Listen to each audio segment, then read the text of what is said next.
All right, let's just jump right in. I want you to imagine one single night, February 11th, 2026. While you and I were probably just getting ready for bed, the entire tech world was getting hit by a massive shockwave. Not just one story, but a whole bunch of game-changing events all happening at the exact same time. And this quote, it just perfectly captures the feeling in the air. This wasn't just another news cycle. It was like a perfect storm of breakthroughs and, honestly, crises that promised to reshape, well, pretty much everything, from the code we write to the batteries that power our entire lives. So what we're going to do is break down the 6 pivotal stories that all dropped on this one single historic night. And more importantly, we're going to see how they're not really separate stories at all. They're actually one big, interconnected story about where we're all headed.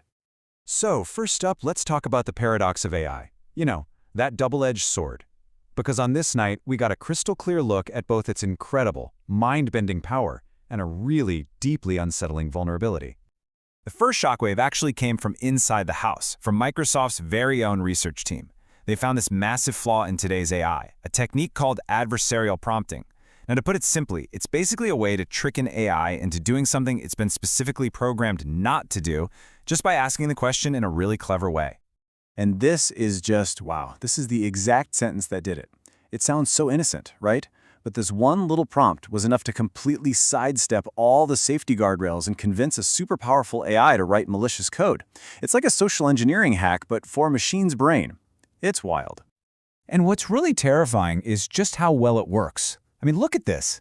This isn't some 1 in a million chance. The most complex version of this attack worked 94% of the time. Think about that. The security layer that we're all counting on to keep AI safe, it turns out it's alarmingly fragile. And that kind of weakness, well, people notice. Because at the exact same moment we're learning about this huge internal weakness, a massive external threat just pops up out of nowhere. A Chinese startup called DeepSeek announces its V4 model, and their claim? That it beats GPT-4 in coding for a third of the price. So on the same night, we find out there's a backdoor in our house. A new rival pulls up and parks a supercar on our front lawn. The AI war suddenly got a whole lot more real. But you know, this whole revolution wasn't just happening in the cloud, in lines of code. Nope, it was also happening in the physical world. The actual materials and the machines that run all this powerful, vulnerable AI, they were also being completely turned upside down that very same night. So the first hardware story is all about the battery. For years, it's been a one-horse race, lithium-ion. But a new contender officially entered the ring, sodium-ion.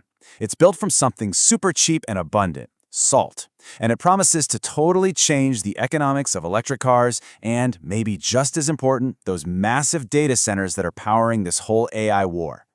Now, okay, it's got a lower energy density, but just look at the wins here. It's way, way cheaper. It performs so much better in the cold, it charges twice as fast, and it's safer.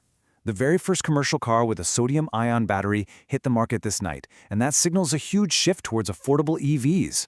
Remember, cheaper, better energy is the fuel for this AI fire. Meanwhile, over in the smartphone world, the hardware specs war just went to a whole new level of extreme. News broke that Xiaomi's next phone wouldn't have just one, but two 200-megapixel cameras. That's a first for any phone, and it's pushing hardware into some seriously wild territory. Which, of course, brings us to the big question, right? Do we actually need this? I mean, for an app like Instagram that squishes your photo down to about 1 megapixel, is this real innovation, or is it just marketing? Well, yeah, it's mostly marketing muscle. But here's the connection. The only way a phone can even process a 200-megapixel image is with a ton of AI. So the hardware race is totally dependent on the very same software that we just saw is brilliant, but also broken. And the last hardware story of the night was the big return of the powerhouse handheld device. We saw things like the Black Shark 2 pop up, packing what are basically desktop-level specs into a device you can hold in your hands, all for under $500. The power here is just undeniable. But here's the catch. Here's the paradox. This incredible hardware is built on Android, which means its game library is limited to mobile games, not big PC titles. It's like having a Formula One engine that's stuck in city traffic. We have all this power, but it's totally shackled by its software. Which actually brings us perfectly to our final and maybe most frustrating story of the night. Okay, Let's talk software. Because on this same night, a story from Microsoft showed up that just perfectly captures that constant tug-of-war between keeping us all safe and, well, letting us actually use our computers. This quote from a really angry gamer on Reddit just says it all. A new Windows 11 security update rolled out. The goal? To protect users from the exact kinds of vulnerabilities we were just talking about. But in trying to build this digital fortress, they accidentally broke a critical piece of software for millions of Asus gamers called Armory Crate, which controls everything from fan speeds to keyboard lighting. So the only way to fix it, at least for the moment, was for users to dive deep into their settings and just turn off the brand new security feature Microsoft had just forced on them. And that is the trade-off in a nutshell, isn't it? To get their powerful computers to work properly again, people had to knowingly make them less secure. And this table really sums it up. Microsoft pushed for higher security, probably because they see the growing threats out there. But that push came at a direct, real cost to the user experience. It broke stuff that people rely on every single day.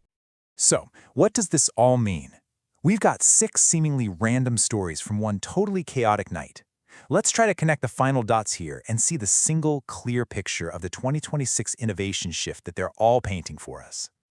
Okay, so think about it. On this one night, we learned that our most powerful AI is dangerously fragile, right as a global rival showed up to challenge it. We saw that the hardware race to power that AI is literally reinventing basic chemistry, but also that a lot of those hardware specs are just marketing fluff without the software to back it up. And finally, we saw how the frantic rush to secure all this software can break the very experience it's supposed to enable. You see, it's not 6 different stories. It's one story about a system under unbelievable pressure, with radical change happening everywhere, all at the same time. The world we all woke up to the next morning was fundamentally different. It was more capable, sure, but also way more vulnerable than the day before. The real question that all of these interconnected stories force us to ask isn't whether change is coming. It's whether we're truly prepared for its speed, for its complexity, and for all its consequences. So, are you?